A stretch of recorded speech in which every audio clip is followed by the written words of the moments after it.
So welcome to our third day here. As you can see in Canvas, we're going to be looking at the Einsatzgruppen today. So I thought I would kind of make a video here of the PowerPoint, which you can certainly read on your own. You don't have to watch this if you don't want to, but I'm going to just hit the high points of that PowerPoint just to kind of explain since we can't be together. So the Einsatzgruppen here, as you can see, I think I've mentioned these before. But these are mobile killing units. And so we're getting a lot more information about these groups through a lot more research that's being released, particularly from the Soviet Union. So these are special action groups where their specific name, and mobile killing units is another way of saying that. Now, to kind of give you an introduction here, Heinrich Himmler, this is kind of like the overarching theme, if you will. Even if the child in the cradle must be trampled down like a poisoned toad, we are living in an epoch of iron during which it is necessary to sweep with iron brooms. So in other words, these Einsatzgruppen were extremely cold-hearted and created quite the devastation in what we would consider now Eastern Europe. And Himmler was well aware of these groups. So the background, they're established very early. So 1939, when the war starts, these groups are created. So they were around for a long time, and they're created by Heydrich. Now remember, he's called the Butcher, or the Blonde Beast, I should say. And so the first group start operating in Czechoslovakia. At its peak, there were 4 Einsatzgruppen groups. There were no more than 3,500 members. So these are a small group in the overall scheme of the actual Holocaust. But they are broken down into A, B, C, and D as their designation of their units. So again, only 3,500 members total. Kind of the way that they operated is that these Einsatzgruppen would follow behind the Wehrmacht. And so that's the German army. As they would approach and conquer more territory, the Einsatzgruppen would work behind these units. So they're right behind the lines.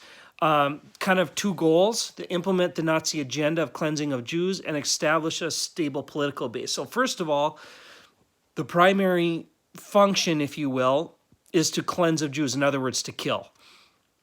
And they did this in a variety of different ways, which I'll talk here in a little bit. But then to establish a stable political base. So anybody that the Nazis identified as potential resistors to the Nazi agenda could be swept up and killed as well. Some were imprisoned and sent to the camps. Others were killed along with the Jews. So there was kind of a 2-prong or 2-goal attack, if you will, or function. So how does this work? So here, and you'll be able to see this when you open the PowerPoint, these are the kill sites of the major kill sites. Now, there are others in the video that will be in Canvas that you can watch.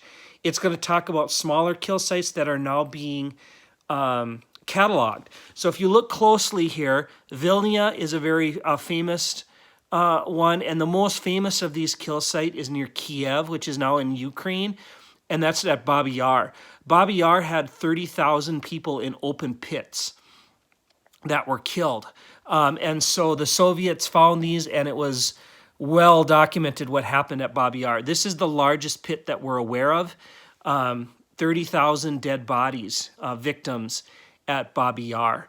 And so these are all kill sites that have been cataloged. And you can see that this is quite the quite a large group here. It could be assisted by army, police, local citizens.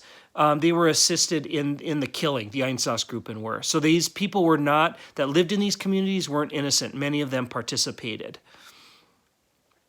So you can see through the pictures here, they were told to register. They would go to assembly points like you see here. You can look at these more in depth on your own computers here. Okay, here's a roundup at Kiev. Somebody has been shot in the street and they're walking right past. So this is outside of Babi Yar here. Oftentimes the victims would be able to, or would be forced to dig their own pits and then be shot or machine gunned into these. This is a grainy photograph in that it was taken in secret. These are extremely important photographs because they give a record of what happened. We have physical proof here. This is probably one of the most famous pictures of the killings. And you can see that this was up close and personal. They knew exactly what they were doing. You can see here that this woman is holding a child. Again, up close and personal. Everybody in the background is watching. They are complicit here. They are participating by not stopping this. And then this is an example of one of the open pits. There were cases where people would survive and they would, days later, crawl out of the pit. I've spoken with some of these survivors. Horrific experience. Again, you can see the pits, not quite as large as far as depth, but you can see the shooting taking place here. So the thing to think about here is, to the Nazis, this was a natural act, even required. This was not something that was looked on as negative. This was required. The killing of the Jews needed to happen. It was natural. So eventually the Einsatzgruppen are reduced, that they're not, they're too public. They're a problem, so they're reduced. First, the killings are public.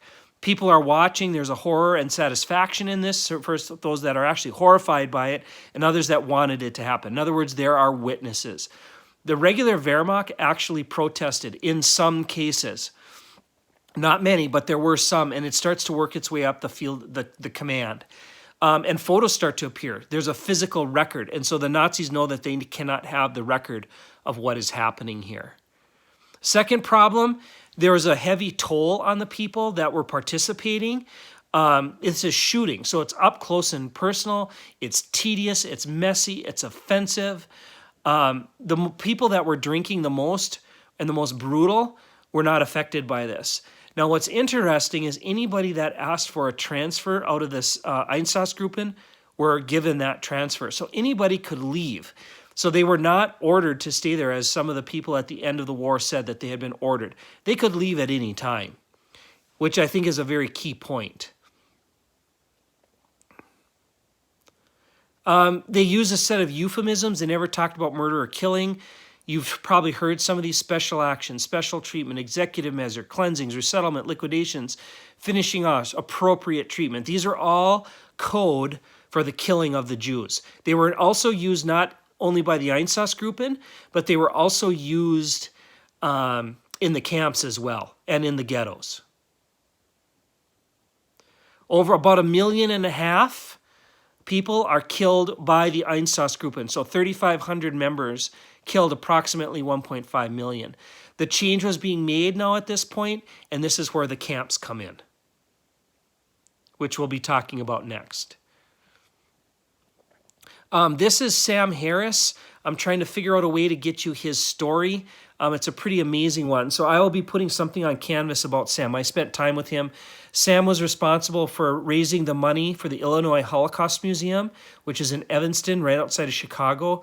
It is the largest Holocaust museum outside of DC, at least the last time I checked. So go to Canvas after you watch this, and there'll be some more instructions. Thanks.